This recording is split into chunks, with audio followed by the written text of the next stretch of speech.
So hi everyone, Okay.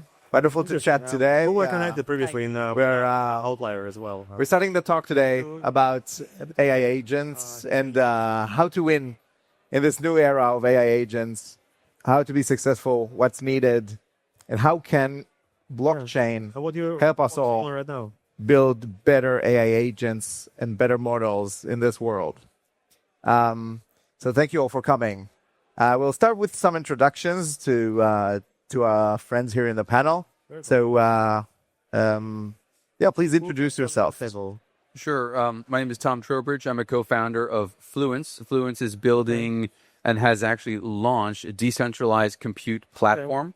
So we started with CPUs, which power most of the internet, like 95%. We'll add support for GPUs as well. But we're big believers in the need for decentralized compute. And before Fluence, I helped found Hedera Hashgraph. To my office from July 7th. Guys, I think the mic in the corner is on. His mic is on in the corner. Happy to connect. Guys, hello, tech. His mic is on. Yeah. His mic is on. My calendar link.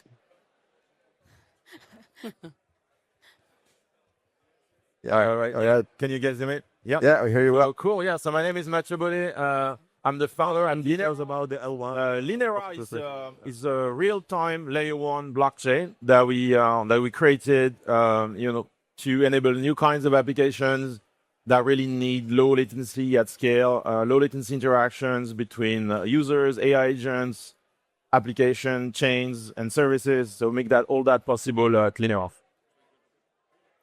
Yeah, and hi everyone. My name is Clara Tao. I'm the founding officer of the Filecoin Foundation. For those that don't know Filecoin, we're the world's largest decentralized storage platform. We have a whole network of decentralized data centers all around the world run by entrepreneurs. We've been around since 2014, where our white paper was written.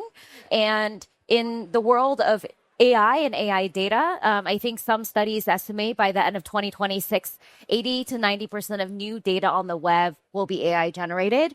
We're really thinking about what the storage look like and how do we have that ability to trust, verify, and also prove where the source of data comes from. So we're super excited to be here, and we're super excited to also talk more about our work. Hello. Yeah. So I hope everyone can hear me. Yeah. So I'm Kamesh, one of the co-contributors of OpenLedger. OpenLedger is the blockchain which is specifically designed for AI. So we all know, AI needs a lot of data, but there is no any data provenance right now in the Web2 industry. So we try to solve that right now, giving a data pipelining tooling and then fine-tuning tooling and then making the model more explainable. So the whole idea of OpenLedger is to, figure out a way how data leniency can be tracked and then based on how model is using the data, they have to get paid. So that's a concept called proof of attribution. So OpenLedger is fully, blockchain for designed specifically for building models and collecting the data and building agents and making it more verifiable and transparent. Yeah. Thank you. I'll introduce myself. My name is Tomer. I'm the CEO and co-founder of Addressable. Addressable is an AI company that builds the user database for crypto. And when profiling users on chain, a few hundreds of millions of them, we connect them to their off-chain identities, to their off-chain characteristics, so that any company on-chain and off-chain can enjoy blockchain users in a more robust way with go-to-market, retention, and fraud detection. We'll start from the first question, which is probably one of the biggest in the field. AI is eating the world. You see all the centralized AI companies accumulating all the GPUs, generating most of the revenue in the field. And the main question I have for all my friends here is, when blockchain and decentralization comes to play, what is the major problem we're solving? Why do we need blockchain and decentralization in the AI world? What problems that we face today can be solved by decentralization that is introduced by those four companies you represent? Sure. I guess I'll start with this, and it's it gets into pretty philosophical and society-wide implications. But AI is fast becoming a source of truth, the way Google has, right?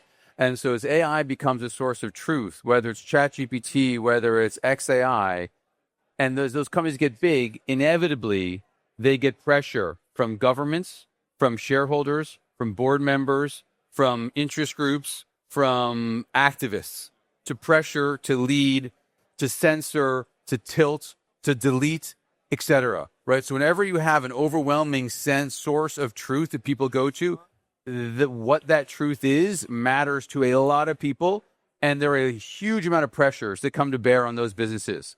And it's not their fault, it just happens. And you've already seen it with Google, right, in their image search.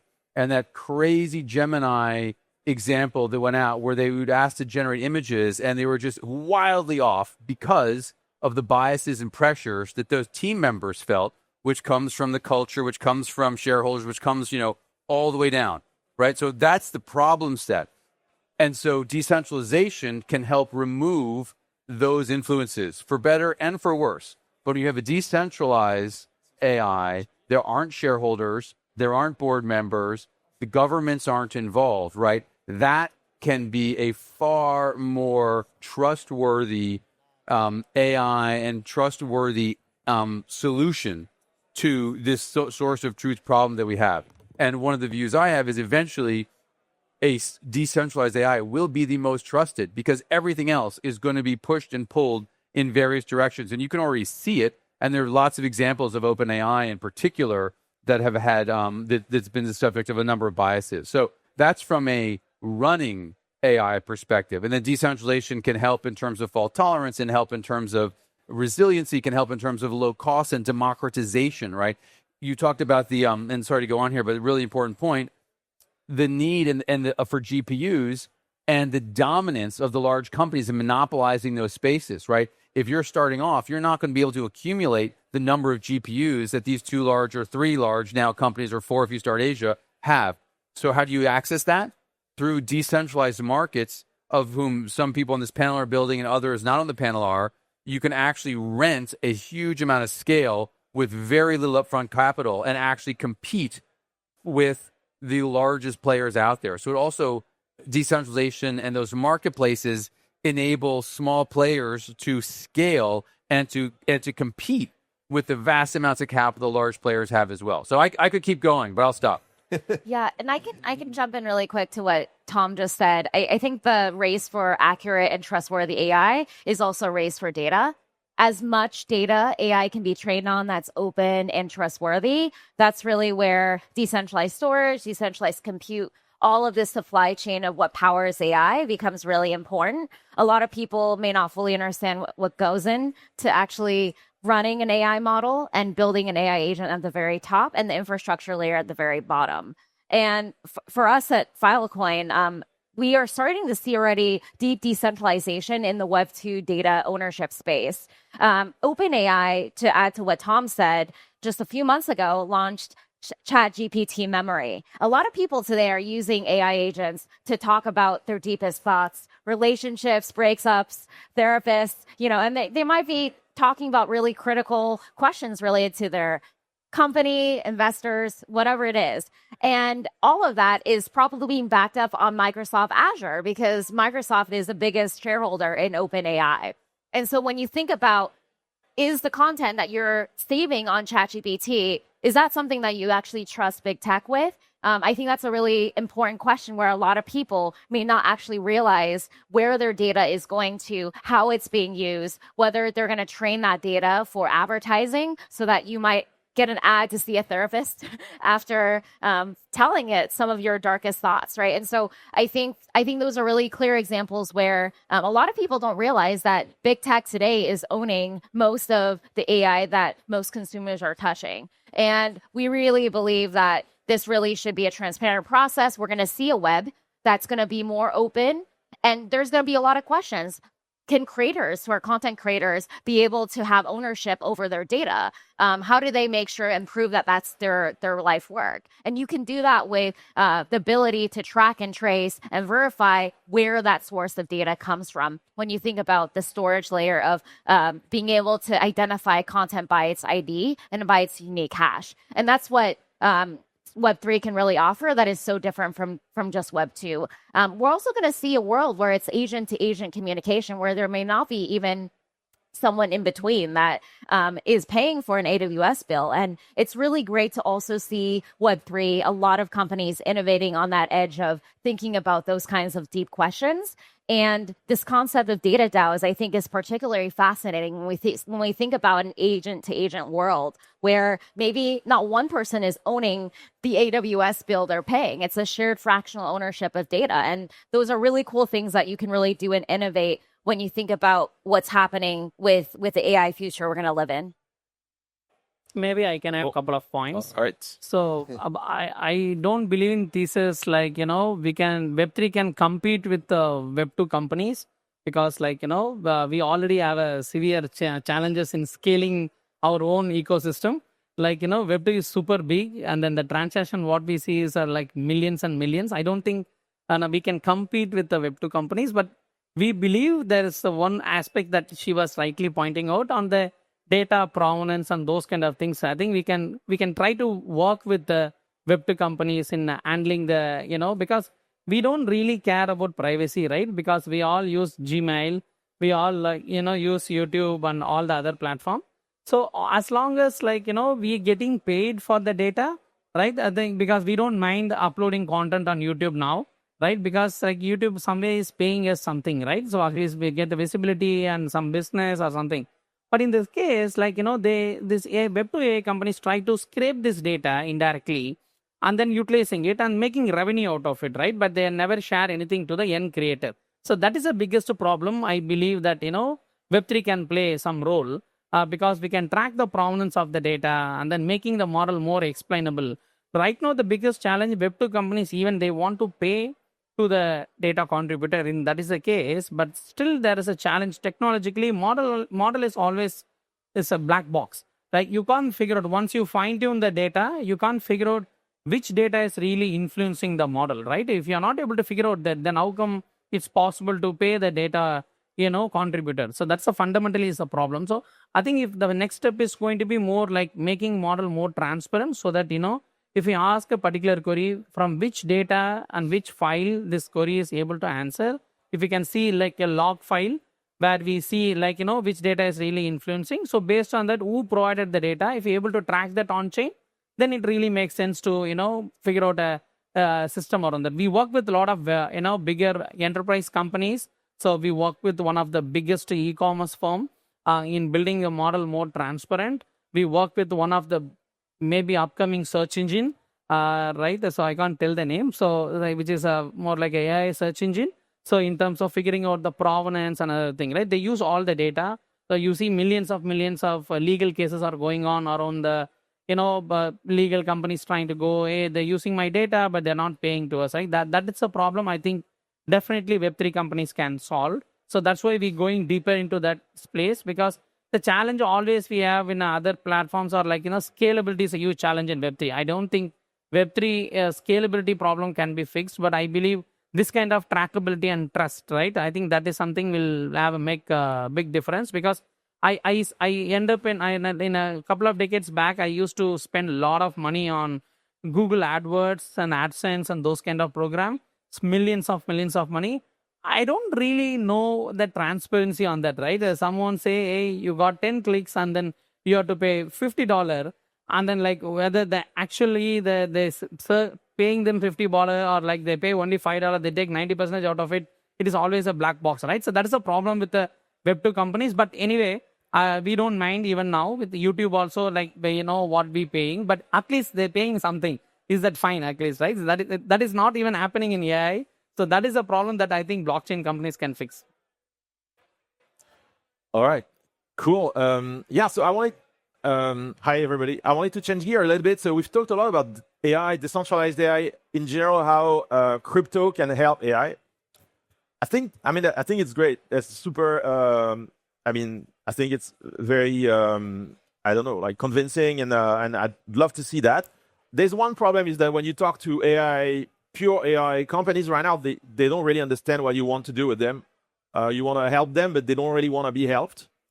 I hope that the world is going to realize that, indeed we need more decentralized AI.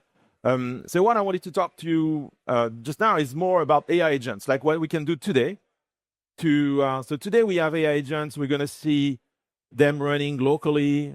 So hopefully in a more trusted way than in big tech servers very soon. And people are going to want to do something with the AI agents. And crypto has a lot to offer. We can help AI agents have access to a financial system that we're just creating that is programmable, that is basically a dream for AI agents to play with. There's only one problem. I think currently blockchains, if we plug AI agents to the current blockchains, I think it's going to be a mess in terms of security. At least that's my thesis. We have cut corners. We are relying, like currently clients, to access to blockchains, they have to use third parties, trust the RPC providers to mediate all the data basically that you want to write or read from the blockchain. And now when it's a human in the loop doing that, that's fine. We've made peace with this idea that we can trust API providers. But now if you automate everything, you use AI agents. So imagine those trading agents, they're going to take data directly from centralized entities and then take actions on top of that. Maybe we end up with a network of AI agents that want to interact with each other. But if we don't do anything, all of them will be essentially trusting centralized entity to kind of figure out what's going on the blockchain and without a direct access. And mark my words, I think we're going to see a few problems. At Linera, what we're trying to do is I think we need to change the architecture of clients, how we interact with blockchain. So this is what we did at Linera. We have changed the architecture, the design of a layer one blockchain. We've created this notion of sparse client that allows essentially the same level of security as a full node, without the trouble of running a full node. If you're familiar with the concept, that's usually very work intensive, something that regular users are not going to be able to do on their computer. And that's why they use third-party providers. And so at Linera, what we're proposing is to change how we organize the block space so that users can have locally a copy of the block space that they care about, of the on-chain data that they care about. And we found that it's actually really nice when you it's really a big enabler for the security of AI agents that any user might run. Thank you. I deeply agree that a lot of the AI companies today don't want to be helped, and I'd like to ask, because the adoption of crypto and decentralized infrastructure in the AI industry that is moving so fast is still very, very limited. So the data provenance and the data infrastructure and the physical infrastructure and even different types of sensitive data that you want to keep away from the models, all of that are use cases for crypto to help AI to become more private or more transparent. And yet, it's very, very limited in the adoption. Most of the companies run fast and adopt very little of that. And what I want to ask in a more forward-looking question is, what is, in your opinion, in 3 years, and try to be short in your answer so we can all hear each other in the limited time.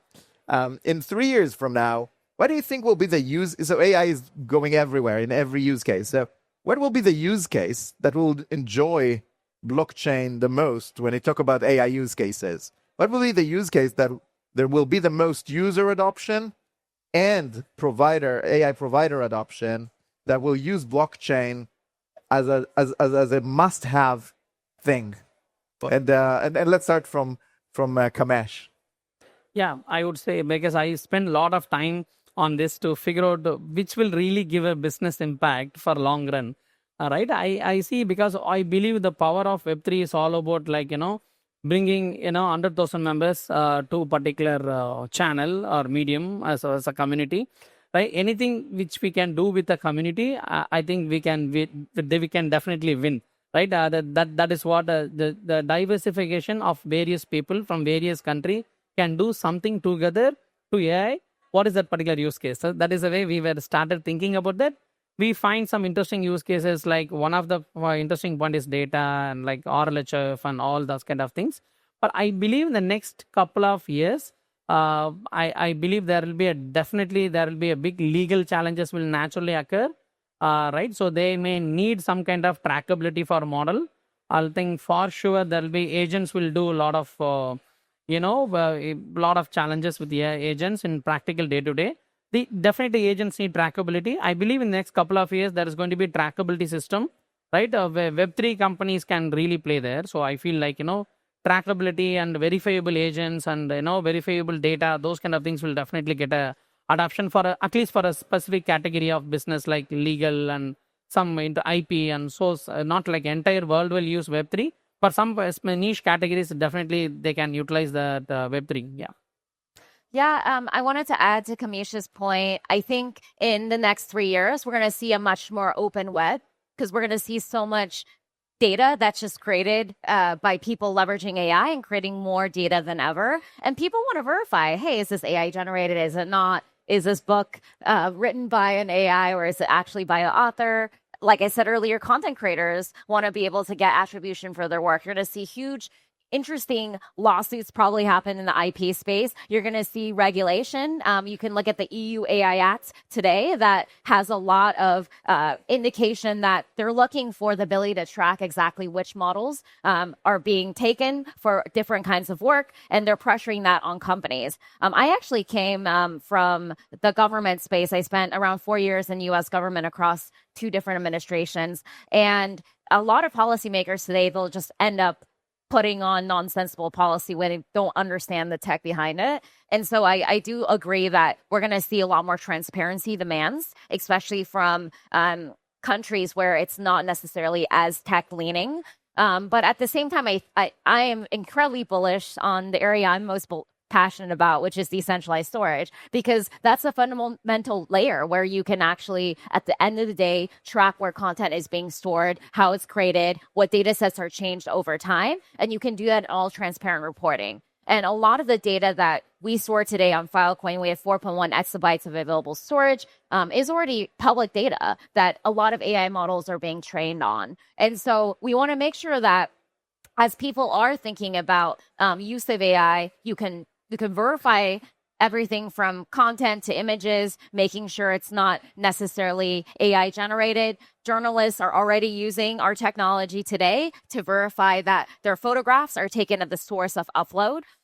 You can also be able to track scientific data sets over time. If you're running a huge experiment, spending millions of dollars, there's huge use cases in the D-size space where you don't want to accidentally use the wrong set of data when you're creating all these complex computations and someone else on the other side of the world is trying to run that very similar experiment. So I actually think it's less about let's bring blockchain to blockchain to AI. It's really the fundamental building blocks of how blockchain is built, where it's probably the perfect ingredient for being able to scale and act in a way that we're already seeing AI agents and AI models being built today. We're going to see a more distributed ecosystem of the web with AI. And I think there's so many additional opportunity for people really thinking about the payment space to do exactly that disruption. The reason why agents are so popular in crypto is because there is such strong product market fit and there's a financial incentive for why people would leverage AI agents. I actually don't see that in traditional Web 2 yet, where people might have agents, but it might be, more playful than it is actually opportunistic and actually money moving around. But we're already seeing that a lot in the DeFi and token space today of a lot of people leveraging agents to trade. My big wish also for AI in crypto is seeing a lot more usability improve in